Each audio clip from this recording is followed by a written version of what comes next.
Probablement tout le monde qui s'intéresse à la chute de l'Empire romain aura remarqué quelques similitudes troublantes entre le dernier Empire romain et l'état des démocraties occidentales, surtout l'Europe occidentale, mais aussi dans une certaine mesure les États-Unis.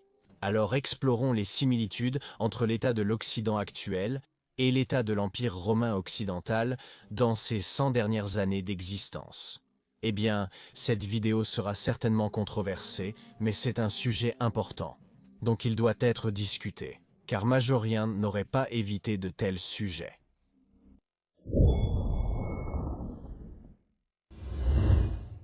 D'abord nous, eh bien oui, nous sommes toujours exactement les mêmes qu'à l'époque romaine. Si vous pensez que 1500 ans de culture et de technologie supplémentaires ont d'une manière ou d'une autre fait de nous de meilleurs êtres que les Romains, alors au plus tard, la récente pandémie mondiale nous a montré à quel point nous pouvons rapidement régresser vers des comportements très primitifs en temps de crise. Génétiquement, nous sommes identiques aux Romains, puisque l'évolution biologique est vraiment lente. Elle se déroule sur des dizaines ou des centaines de milliers d'années et non sur des milliers. Donc, nous sommes identiques aux Romains d'eux. Faibles et incapables dirigeants. N'est-ce pas fascinant comment pendant le temps des plus grandes crises de Rome, nous verrions des dirigeants incapables tels que Valent, Honorius, Arcadius ou Valentinien Simon III prendre le trône oriental ou occidental de l'Empire. Bien sûr, nous avons également eu nos héros sous la forme de Stilicho, Aetius, Majorianus, Marcellinus et Anthemius. Mais les décisions les plus importantes et durables ont été prises par les empereurs incapables. Cela vous semble-t-il familier d'une certaine manière? Si nous regardons simplement comment la pandémie a été gérée politiquement dans la plupart des démocraties occidentales, ou à quel point l'immigration a été et est mal gérée, nous ne pouvons pas nous empêcher de nous rappeler de la mauvaise gestion des immigrants gothiques par Valence. Pourquoi voyons-nous autant de politiciens incompétents aux commandes des démocraties occidentales en période de crise en 376 après Jésus-Christ, nous rappelant les empereurs incompétents de la fin de l'Empire romain d'Occident?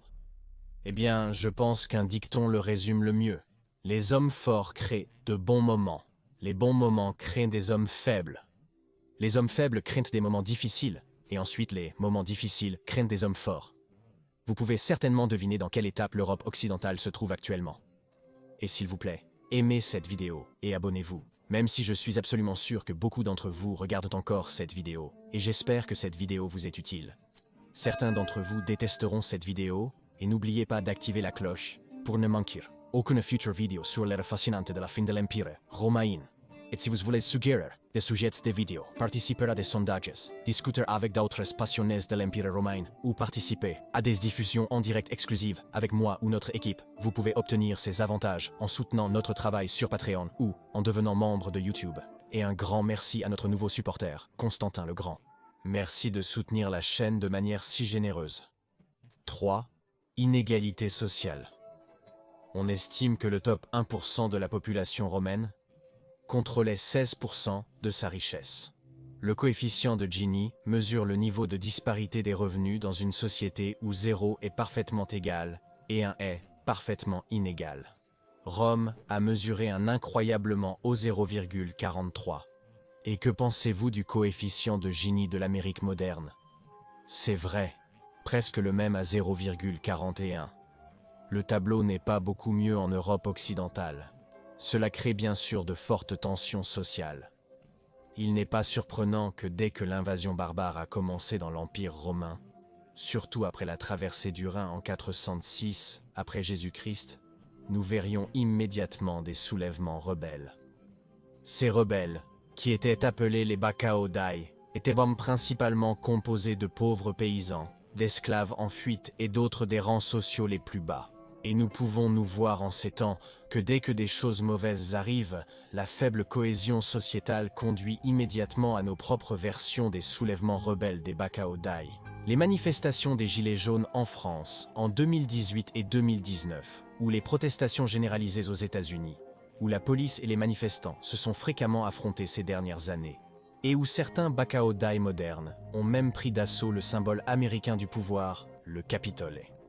Et bien sûr, le dernier événement des rebelles Bacao Dai modernes au Canada, une grande inégalité conduit à une moindre cohésion sociale, qui conduit à des rébellions généralisées dès qu'une situation de crise affaiblit l'État. 4. Corruption. La corruption a toujours été un problème dans l'Empire romain, mais surtout dans ces dernières décennies, elle est devenue extrêmement répandue, car l'autorité impériale affaiblie en raison des invasions germaniques et des guerres civiles constantes a facilité l'enrichissement des fonctionnaires romains aux frais de l'État. Les juges et magistrats provinciaux gardaient pour eux une partie des impôts, et en 450 après Jésus-Christ, cela était devenu une pratique courante.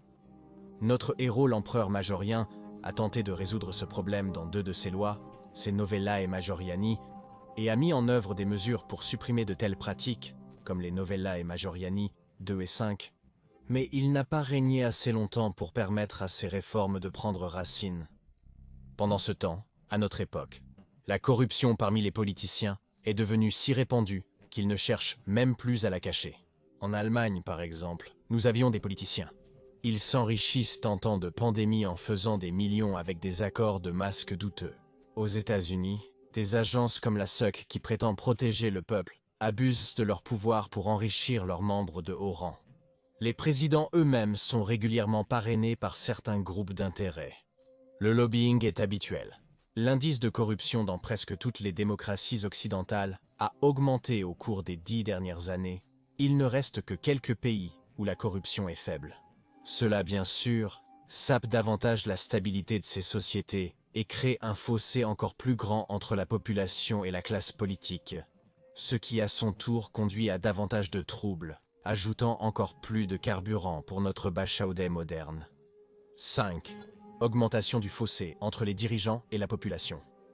Toutes les démocraties occidentales, à l'exception de la Suisse, sont des démocraties indirectes. Cela signifie que les gens élisent des dirigeants, qui gouvernent ensuite à leur place, avec un programme qui devrait idéalement refléter les souhaits de la population. À Rome, la République romaine a bien fonctionné pendant des centaines d'années, mais à mesure que l'Empire grandissait, la République est devenue instable et s'est effondrée. Elle a été supplantée par des systèmes plus autocratiques, d'abord par le Principat, puis dans l'Empire tardif par le Dominate, sous Dioclétien ou Dioclétien. Le plus souvent, les empereurs romains mettaient en œuvre des politiques qui allait très à l'encontre de la volonté de la population. Cela peut maintenant être observé dans les démocraties occidentales également. De plus en plus souvent, les dirigeants choisissent de mettre en œuvre des politiques qui vont à l'encontre de la volonté de la population générale.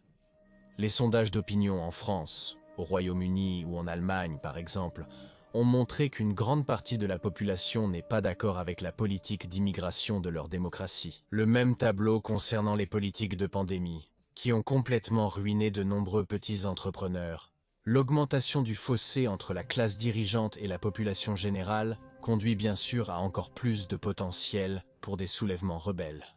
Les démocraties occidentales deviennent ainsi de plus en plus autocratiques, ce qui peut également être observé dans davantage de lois sur la censure et d'attaques contre la liberté d'expression.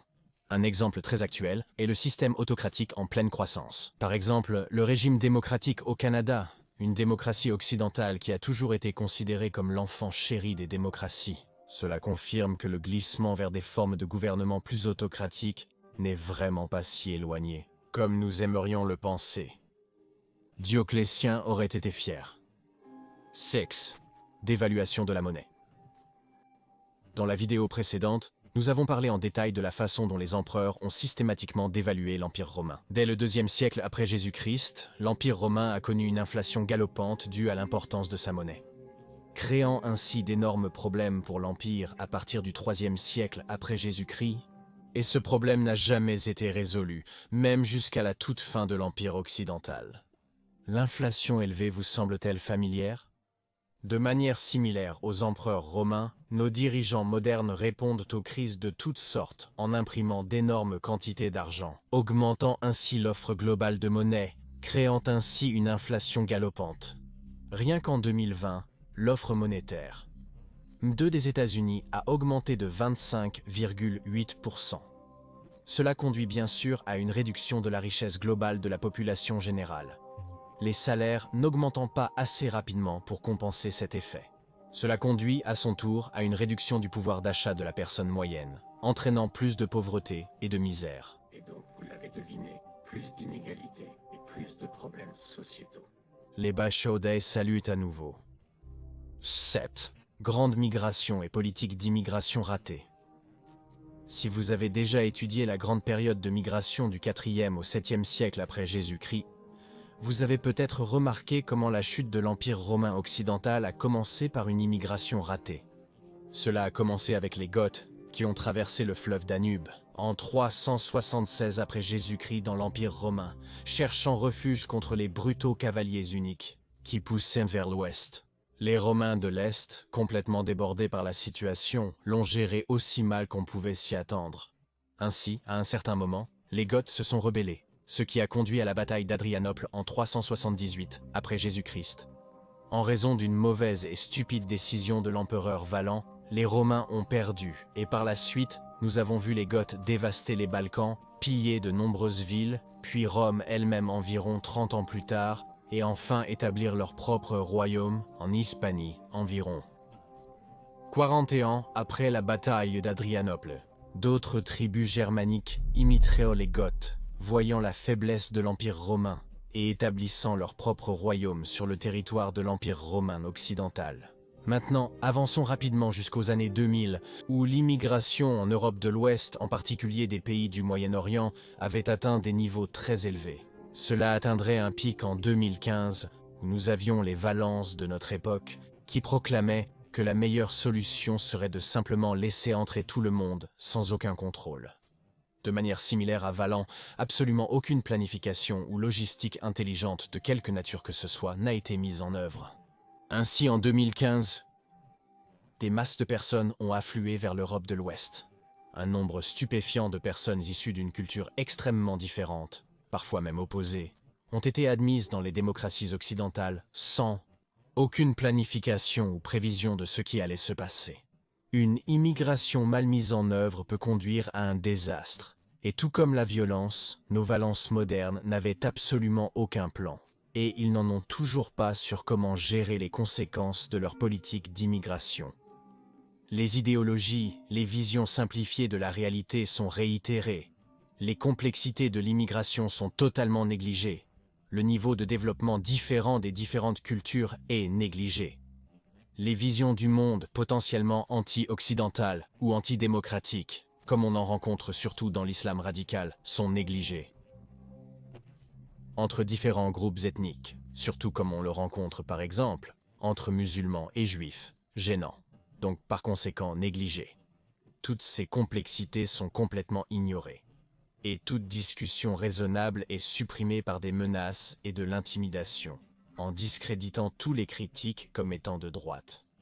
Mais pour aggraver les choses, les immigrants eux-mêmes sont souvent aussi traités de manière inférieure au mieux. Ils vivent dans des conditions qui ne sont pas les meilleures. Cela crée bien sûr une tension supplémentaire, car ces personnes n'ont essentiellement plus rien à perdre, et donc la probabilité pour qu'elles deviennent criminelles sous une forme ou une autre ou se radicalisent augmente encore plus. Ainsi, l'organisation et la mise en œuvre de l'immigration de masse ont été si mal faites qu'il y a très peu de gagnants ici, et de nombreux nouveaux problèmes sont créés.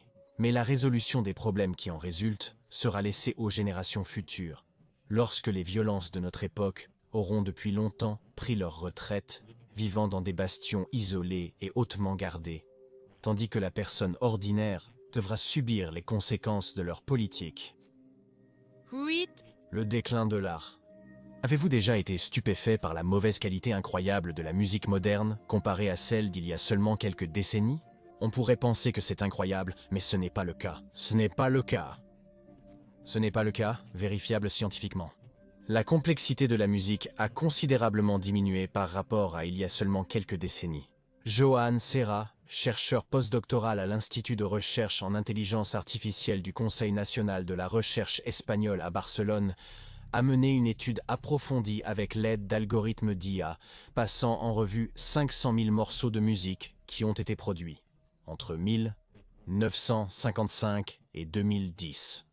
La couleur sonore, la texture, la qualité du ton, le contenu harmonique des pièces, les accords, la mélodie, l'arrangement tonal, la variance du volume, la richesse et la profondeur ont tous été examinés. Il a été constaté que presque toutes les mesures ont diminué, ce qui signifie que la musique occidentale moderne a quantitativement moins de profondeur et de complexité musicale que pendant les années 60, où toutes les mesures étaient les plus élevées.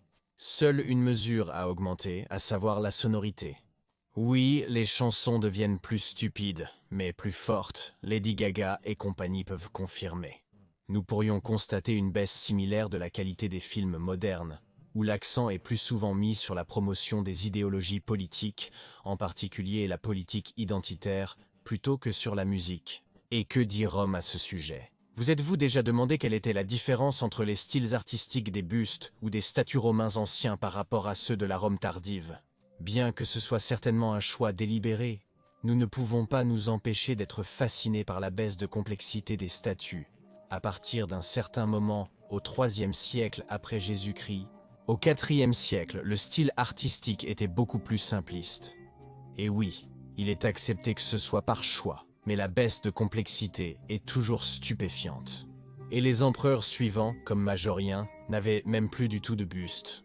Il faudrait une vidéo séparée pour en discuter plus en détail, mais cette simplification, bien que peut-être un choix artistique initial, a également entraîné une détérioration de l'artisanat. Au VIe siècle, le style artistique des bustes romains précoces était nettement plus complexe. On aurait eu du mal à trouver des artisans capables de reproduire un buste de Marc Aurèle, comme à l'ancienne, surtout à l'ouest. La même image avec des pièces romaines. Les détails élaborés des premières pièces romaines manquent totalement dans les plus récentes. Ici encore, le choix était probablement délibéré au début, mais il devait être plus qu'un simple choix délibéré, puisque la qualité entre une pièce de par exemple Valentinien I et notre ami Julius Valerius Maiorianus est stupéfiante. Et cela ne peut pas seulement être expliqué par le choix et l'influence artistique chrétienne, puisque les deux empereurs étaient chrétiens. Il est fascinant de voir comment l'art est devenu moins complexe, plus simpliste, nous rappelant la dégradation de la musique et des films de notre époque. 9. La haine de soi et l'essor des points de vue anti-dirigés contre soi.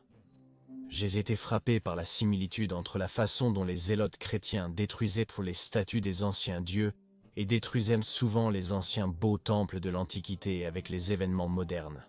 En 391 après Jésus-Christ, des fanatiques chrétiens avaient pris d'assaut le Sérapéum d'Alexandrie, détruit de nombreuses statues et détruit des œuvres inestimables de l'Antiquité. Cela s'est produit dans de nombreuses villes, en particulier dans l'Empire romain d'Orient. Soudain, apparemment de nulle part, les gens commençaient à démolir les symboles de leurs anciens dieux, qui quelques décennies plus tôt faisaient partie intégrante de la vie quotidienne. Les anciennes valeurs étaient désormais soudainement mal vues.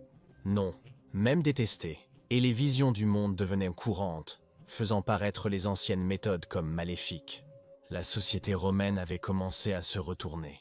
Maintenant, avançons rapidement à aujourd'hui. Des foules de zélotes démolissant des statues de personnes qui, il y a seulement quelques décennies, étaient parfaitement acceptables et acceptées, affichant un fanatisme probablement à la hauteur des foules de zélotes à Alexandrie, en l'an 391 après Jésus-Christ. Des opinions sont propagées selon lesquelles les démocraties occidentales sont maléfiques. L'autodétestation et la honte sont la nouvelle norme. La culpabilité des crimes passés dans le colonialisme, les guerres mondiales, les atrocités commises par les Allemands pendant la Seconde Guerre mondiale pèsent lourdement sur les esprits occidentaux, conduisant à une culpabilité qui a ouvert la voie à des idéologies dirigées contre soi-même. Comme si la civilisation occidentale était intrinsèquement mauvaise et devait donc faire place à quelque chose de nouveau. Il est intéressant de noter que les Mongols actuels ne se sentent pas coupables des atrocités commises par Genghis Khan. Pas plus que le Turc moyen ne se sent coupable des atrocités commises par le peuple ottoman. Cette culpabilité pour le génocide commis par ses ancêtres. Pas plus qu'un musulman ne se sent coupable de l'esclavage pendant le califat. Le mot esclave lui-même est dérivé de slave. De nombreux peuples slaves ont été kidnappés par le califat musulman et gardés comme esclaves. Pourtant, la civilisation occidentale a d'une certaine manière décidé qu'elle était beaucoup plus maléfique que les autres et doit donc se repentir à jamais. Cependant, il convient de noter que ces idéologies sont particulièrement promues par la classe politique. De manière similaire à comment Constantin, Constance II, Honorius, Arcadius, Théodose II, Marcien et Léon Ier ont poussé l'idéologie chrétienne, même contre une forte résistance dans l'Empire romain occidental majoritairement païen, de telles idéologies anti-soi sont particulièrement poussées par le califat actuel. Dex. Fatigue culturelle. 10, un déclin de la prouesse technologique. De la même manière que les bâtiments et les réalisations d'ingénierie romains les plus impressionnants avaient été accomplis lorsque l'Empire était à son apogée, donc au 1er et 2e siècles après JC, de la même manière les démocraties occidentales, surtout en Europe occidentale, ont du mal à suivre les développements technologiques. En Allemagne, cela est particulièrement stupéfiant. L'Allemagne avait-elle été à la pointe de la technologie? Réalisation au début du XXe siècle avant la Première Guerre mondiale. Vous entendrez maintenant très rarement parler d'une nouvelle invention allemande, ou de physiciens allemands révolutionnant nos visions du monde, comme c'était courant il y a 120 ans quand Planck et Einstein ont révolutionné la physique, ou quand un certain Carl Benz a inventé une voiture à moteur à combustion, ou quand l'un des premiers systèmes de monorail a été construit à Wuppertal, en Allemagne. C'est comme si l'Europe de l'Ouest était devenue fatiguée. C'est comme si les jours de gloire étaient loin derrière, et que les démocraties d'Europe de l'Ouest vivaient encore sur les réalisations passées, avec une volonté de plus en plus faible pour de nouvelles réalisations. Le déclin culturel va de pair avec le déclin technologique, et nous ne pouvons donc pas nous empêcher de nous sentir rappelés. De la fin de l'Empire romain d'Occident, où nous verrions de moins en moins d'exploits impressionnants en matière d'ingénierie et de technologie après 400 après Jésus-Christ, 10,2 la montée des idées et des idéologies stupides.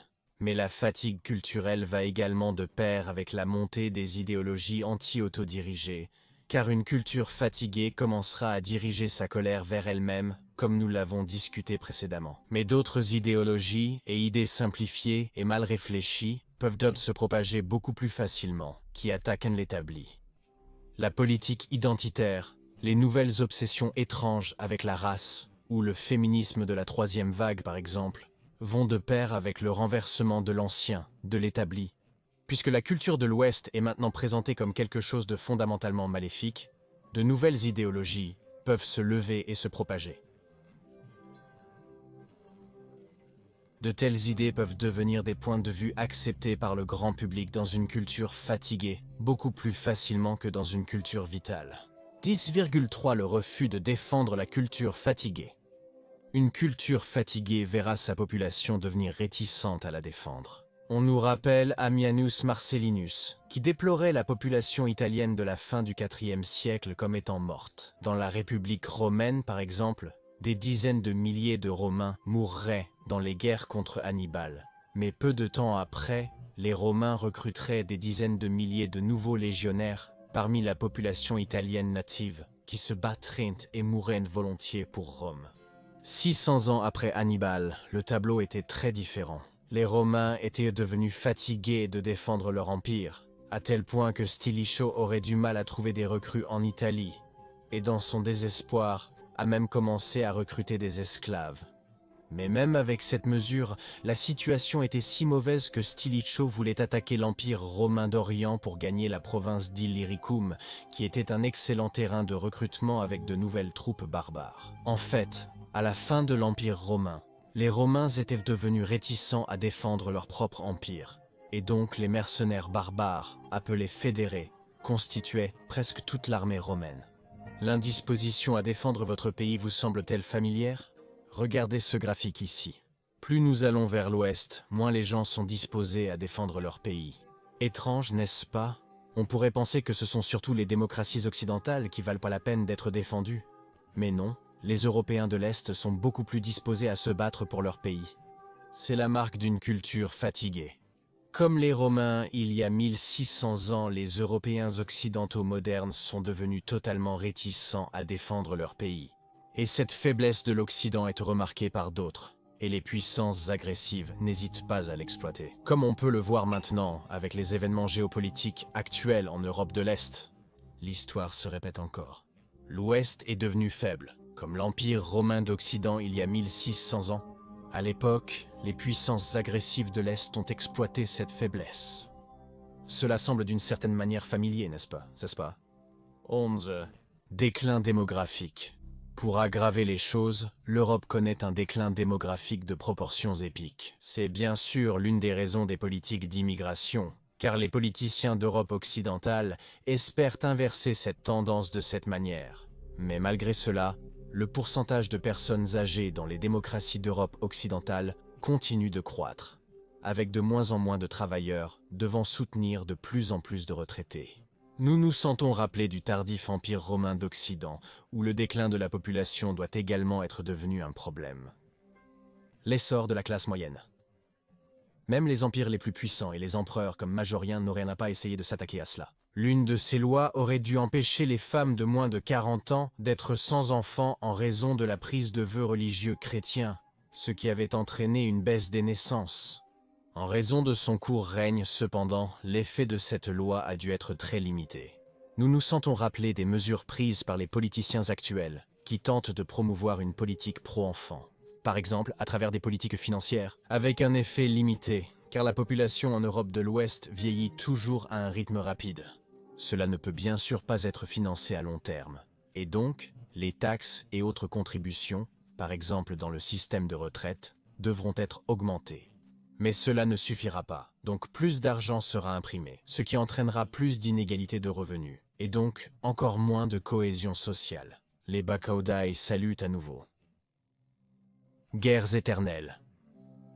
À l'exception des 2 siècles plus pacifiques de la Pax Romana romaine, au 1er et 2e siècle après J.C., l'Empire romain se retrouverait englué dans une guerre presque constante depuis les tout débuts jusqu'à la toute fin. Comparez maintenant ces guerres éternelles romaines avec les États-Unis. Après la Deuxième Guerre mondiale, les États-Unis se sont retrouvés à mener de nombreuses guerres dans différents pays, mais les succès militaires ont échoué à se concrétiser, une guerre après l'autre avec des résultats limités, certaines même avec des conséquences désastreuses. Corée, Vietnam, Irak, Afghanistan. Les coûts extrêmement élevés pour maintenir ces guerres constantes poseraient de sérieux problèmes dans le cas de l'Empire romain, conduisant à une dépréciation de leur monnaie, et donc à une inflation galopante et d'énormes problèmes économiques, comme discuté dans la vidéo précédente. Les dépenses militaires des États-Unis sont de loin les plus élevées de tous les pays du monde, et nous savons tous que pour financer cela, la dette est en augmentation. Et une dette plus élevée ne peut être contrebalancée qu'avec, vous l'avez deviné, une inflation plus élevée. Donc plus d'impression de monnaie. Ainsi, le très lourd fardeau financier de l'armée extrêmement grande conduit à une dépréciation de la monnaie exactement comme à l'époque de l'ancienne Rome. Il faut noter ici qu'en raison de sa position géographique unique, les États-Unis sont dans une position tout à fait différente de celle de l'Europe occidentale. Et donc la question des comparaisons entre les États-Unis et l'Empire romain doit être analysée dans une vidéo à part. Et il convient également de noter qu'il y a bien sûr de nombreuses différences entre maintenant et la fin de l'Empire romain. La technologie, la mondialisation, des réseaux commerciaux beaucoup plus interconnectés, une diplomatie plus développée, pour n'en nommer que quelques-uns. Donc une comparaison 1 à 1 pourrait ne pas toujours être précise. Je pense personnellement qu'en raison de ces différences, l'Europe occidentale ne tombera pas comme l'Empire romain d'Occident. La mondialisation, le commerce interconnecté et la technologie éviteront probablement une chute désastreuse comme il y a 1500 ans, mais néanmoins, des changements sociétaux profonds pourraient même être la conséquence pour l'Europe occidentale. Par exemple, la future technologie présente de nombreuses similitudes avec l'Empire romain occidental. Mais permettez-moi de terminer sur une note positive, car en raison des événements géopolitiques actuels en Europe de l'Est, nous pouvons actuellement assister à une revitalisation de l'Ouest. Soudainement unis par un ennemi commun, il semble que l'Europe de l'Ouest retrouve une partie de son ancienne confiance. Il semble que l'Europe de l'Ouest ressente le retour de sa vieille force. Les pays sont beaucoup plus unis que ne l'étaient les provinces de l'Empire romain d'Occident, et nous n'avons pas constamment des usurpateurs et des guerres civiles, ce qui est aussi une très grande différence par rapport à la fin de l'Empire romain d'Occident. Les Romains se sont battus les uns contre les autres jusqu'à la toute fin, même face aux invasions barbares, ce qui n'arrive évidemment pas en Europe de l'Ouest. Par conséquent, je ne suis pas trop pessimiste, Et je pense que le déclin de l'Occident que nous avons observé au cours des dernières décennies pourrait ressembler davantage à une crise culturelle qu'à l'état de Rome occidentale après 406 après Jésus-Christ. Et l'Occident pourrait rebondir maintenant, au lieu de décliner. Alors, qu'en pensez-vous? Les similitudes entre maintenant et le 5e siècle après Jésus-Christ pèseront-elles plus, ou les différences? Pensez-vous que l'Europe occidentale va tomber? Et si oui, pourquoi? Et à quoi pourrait ressembler cette chute? Et qu'en est-il des États-Unis? Seriez-vous d'accord pour dire qu'il est dans une position plus calme et paisible que l'Europe occidentale? Partagez votre avis dans les commentaires. Et si vous êtes intéressé par la façon exacte dont l'Empire romain est tombé, vous pouvez regarder cette vidéo ici dans le coin supérieur droit. Mais si vous êtes plus intéressé par la façon dont la ville de Rome est tombée, vous pouvez regarder l'autre vidéo dans le coin inférieur droit. Je dis encore merci à tous les amis de l'histoire romaine, et à tous ceux qui sont comme moi absolument fascinés par l'Empire romain tardif. Gracias amici imperi Romani et Beneval.